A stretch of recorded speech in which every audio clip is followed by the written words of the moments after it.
తెలంగాణ వ్యాప్తంగా ఆషాఢం బోనాలను సంబురంగా జరుపుకుంటారు. అయితే భాగ్యనగరంలో బోనాల వేడుకలకు ఎంతో ప్రత్యేకత ఉంటుంది. బోనాల పండుగ ఒక్క రోజు తంతు కాదు, నెల రోజుల పాటు కొనసాగే ఆధ్యాత్మిక సాంస్కృతిక ఉత్సవం.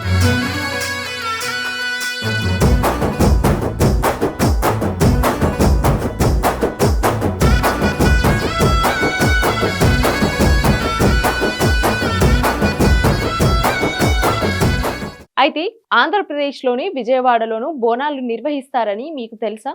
విజయవాడ కనకదుర్గ ఆలయంలోను బోనం సమర్పణ ఉంటుంది. దీని వెనుక పెద్ద చరిత్రే ఉంది. అదేంటో ఇప్పుడు తెలుసుకుందాం.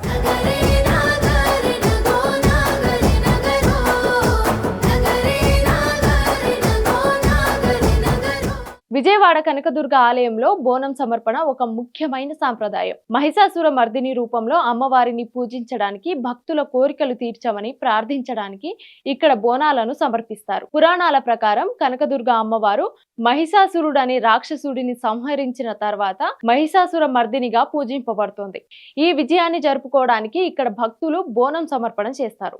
ఇది శక్తి స్వరూపిణి అయిన అమ్మవారికి కృతజ్ఞత పూర్వంగా అర్పించే కానుకగా భావిస్తారు. కనకదుర్గ ఆలయంలో బోనం సమర్పణ శరన్నవరాత్రి ఉత్సవాల సమయంలో జరుగుతుంది. ఈ సమయంలో అమ్మవారిని వివిధ అవతారాలలో అలంకరిస్తారు.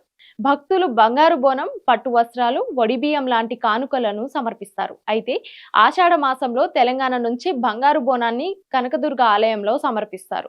బోనం సమర్పణ ఊరేగింపుల్లో వేద పండితుల మంత్రాలతో, పోతరాజు నృత్యాలతో ఘనంగా జరుగుతుంది.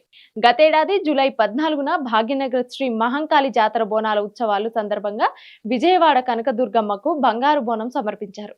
ఈసారి జూన్ 29న తెలంగాణ రాష్ట్రం నుంచి అమ్మవారికి బంగారు బోనాన్ని సమర్పించనున్నారు. ఈ సాంప్రదాయం భక్తుల మధ్య ఐక్యతను, అమ్మవారి పట్ల భక్తిని పెంచుతుంది. ప్రస్తుతం కనకదుర్గ ఆలయంలో వారాహి ఉత్సవాలు జరుగుతున్నాయి. జూలై 8, 9, 10వ తేదీల్లో శాకాంబరి ఉత్సవాలను నిర్వహించనున్నారు.